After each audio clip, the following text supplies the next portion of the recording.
What's up, guys? Frantic here, and welcome to the Sunday Show, where I go over the stuff I've been listening to this week in hopes of you finding something new to listen to. Let's jump into it. Alright, guys, so first off, we're going to go through a follow-up on an album I talked about last week. I'd only gotten a day to listen to it, so I didn't feel it was very fair to give any judgment on it.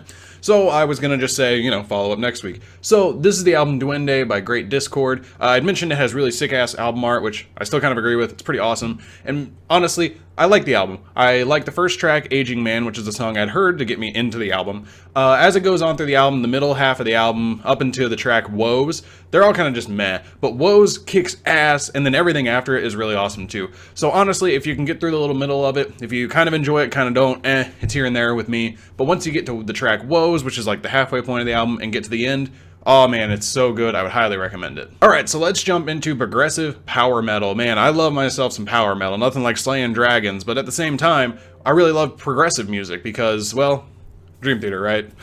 Anyways, Manticora. I don't know if you ever heard of them, but I hope you will enjoy them the moment I recommend them here. Manticora is this progressive power metal band. It doesn't have a crazy amount of following, but they're really awesome. They have crazy awesome guitar solos, awesome guitar riffs, drummer is insane, the lyrics and the vocals are just awesome. I'm going to recommend the Black Circus Part 1. This was the first album I heard from them, and it's a concept album that has two parts, Part 1 and Part 2. Oops, hit the mic. Part 1, Part 2. I really like Part 1. Part 2 isn't as good, but it's really, really good nonetheless.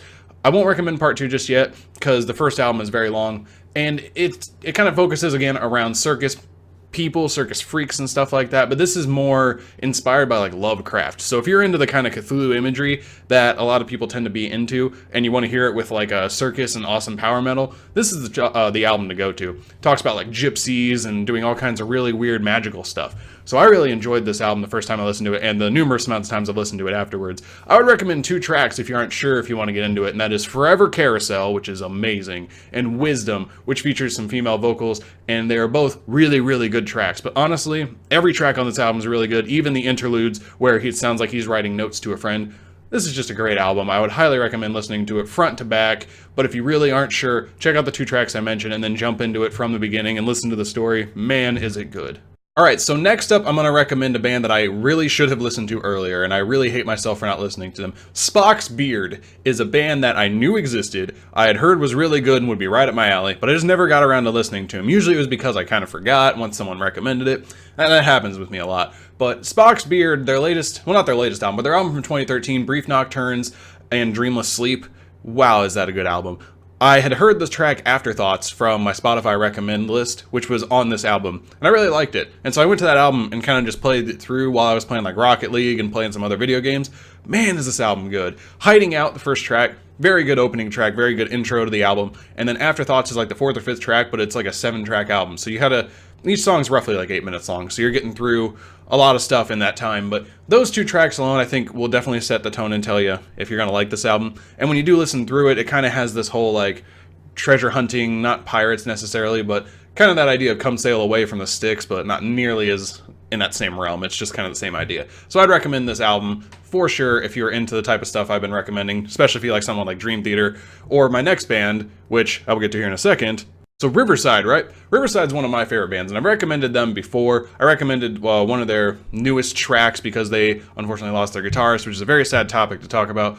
But I'm going to recommend an earlier album, not their latest album, but the album before that, Shrine of a New Generation Slave. That is such a pretty interesting album. It's like kind of one of their not as great albums in my opinion. I think it's not the worst, but I don't think it's the best by any means. But it has some really good songs on this album, and the melodies are just unique and unforgettable in my opinion. It's just, I don't know, it seems like they were going through the motion at this point, and when they came out with their sixth album it changed a lot and they were really good, and it's just a matter of a band getting into a groove and maybe settling too much. But personally, don't let my doubts about the album spread your mind into different realms. There are two tracks on this album I would definitely say are really good. Deprived, Irretrievably Lost Imagination. Also, side note, they're really good at coming up with weird fucking names for their songs. And Escalator Shrine. Both are very long songs, but man are they worth it by the time you get to the end. The endings of each song have really, really standout riffs and standout melodies that I absolutely would recommend. And even beyond that, the whole album itself just has a good flow, a good amount of songs to it, and kind of has recurring themes. And Riverside always deals with mental health and stuff like that. in their albums. This album focuses more on the new generation of people. I don't want to say millennials, but I want to say something along the lines of that, where they're stuck being in this new generation where their minds don't allow them to do exactly what they need, or their minds screw with them. And it's a really good album. And then their 6th album, which is Love, Fear, and the Time Machine, if you honestly want to just keep going, that's another one that really focuses on today's society with mental health. Wow, is it good. But honestly, I'm just going to recommend Shrine of New Generation Slave before I get off on a tangent here on how much I love this band. So anyways, that's what I would say. Listen to Deprived, Irretrievably Lost, Imagination, and Escalator Shrine. Alright guys, that about does it for me. I know I kind of rambled there at the end, guys. I really liked Riverside. And if this one didn't flow as much, I'm sorry. I'm kind of like scrambled today. But nonetheless, I hope you guys enjoyed it. What'd you think of the stuff I recommended last week? I'd love to hear your guys' thoughts. Of course, if I'm recommending you stuff you don't like, I want to know. That way I can, better gauge what I should be sending you guys. Regardless, let me know if you liked it, you loved it, you hated it. What do you think about this stuff? What are you listening to this week? I'd love to get some stuff from you guys that I could potentially throw out to everyone else. Remember to like, comment, subscribe, hit me up on Twitter. I'm at FranticJ3. Continue the conversation. I'll see you guys next time.